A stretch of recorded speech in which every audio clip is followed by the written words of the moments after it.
Presenciamos com frequência, pessoalmente ou na internet, situações de racismo. O que não paramos para pensar é que em muitas dessas situações nós é que praticamos esses atos. Vamos retomar algumas informações importantes. Uma pesquisa feita mostrou que 98% das pessoas entrevistadas afirmaram que o racismo existe, mas só 16% dessas pessoas se dizem racistas. Isso quer dizer que no Brasil praticamente ninguém se considera racista, mas a maioria admite que o preconceito racial existe. Então isso quer dizer que os cálculos não fecham. Estranho, né? Todo mundo sabe, ou deve imaginar, que já existem muitas pesquisas sobre o racismo no Brasil, como aquela que eu citei no exemplo. A grande questão é que a maior parte dessas pesquisas é feita com entrevistas e questionários. Se eu perguntasse para você se você é racista, o que você me responderia? Provavelmente a resposta seria não. Isso acontece porque existe um fenômeno chamado desejabilidade social. Desejabilidade social é quando alguém responde algo não necessariamente como pensa ou sente, mas de acordo com o que acha que a outra pessoa quer ouvir. Sabendo isso, não é tão estranho que os dados da pesquisa do início do vídeo tenham resultados tão diferentes. Para resolver esse problema, pesquisadores desenvolveram uma maneira de medir preconceito racial sem perguntar diretamente para as pessoas se elas são racistas ou não. Essa maneira se chama medida implícita de atitude e ela não permite que a pessoa controle a resposta dada porque é baseada no tempo que a pessoa demora para responder. Como funcionam essas medidas implícitas? É simples. No centro da tela de um computador aparece uma imagem que pode ser positiva ou negativa, ou uma foto de uma pessoa preta, parda ou branca. De um lado da tela aparece uma carinha positiva e de outro lado da tela aparece uma carinha negativa. Associado com essas carinhas aparece o desenho de uma pessoa branca ou o desenho de uma pessoa negra.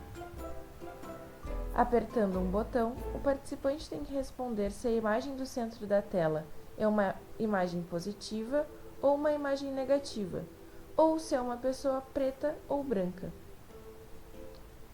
Se o participante associa pessoas brancas a características positivas, ele vai apertar mais rápido o botão quando branco e positivo estiverem do mesmo lado da tela.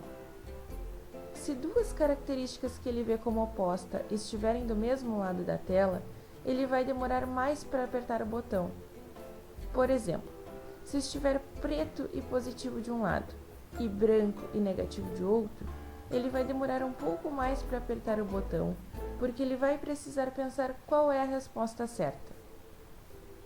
Com o método de medida implícita de atitude, uma pesquisadora da Universidade Federal do Rio Grande do Sul desenvolveu uma pesquisa sobre racismo com crianças. Isso porque ela queria descobrir se crianças muito pequenas são tão preconceituosas quanto os adultos, ou se os níveis de preconceito vão aumentando ao longo do desenvolvimento. Os resultados da pesquisa mostraram que, independente da cor da pele, as crianças preferem pessoas brancas. Além disso, elas associam pessoas brancas à riqueza e pessoas negras à pobreza. Foi descoberto também que a preferência por brancos não muda com a idade. Mas então, como as crianças se tornam racistas tão cedo? Vivemos em uma sociedade em que os brancos são muito mais valorizados do que os negros, e as crianças vivenciam essa preferência desde pequenas. A grande questão é que as crianças aprendem muito cedo o que devem falar ou não, ou seja, elas entendem que há uma desejabilidade social.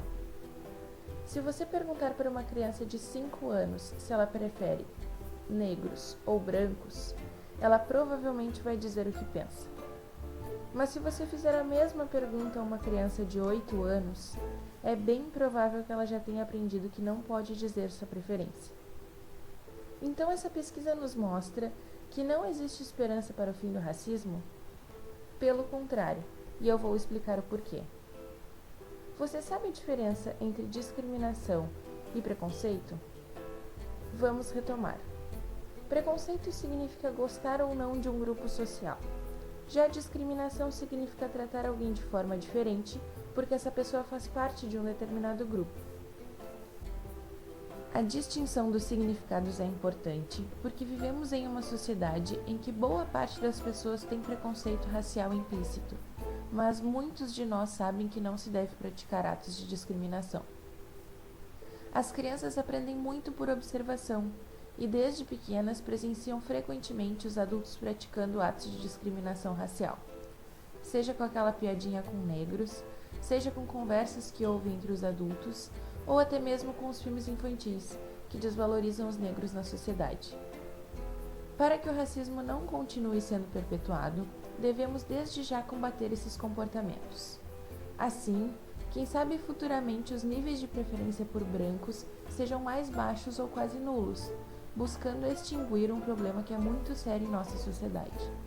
A esperança existe, e ela está nas crianças e em cada um de nós, como pais ou futuros pais que devem combater os comportamentos discriminatórios.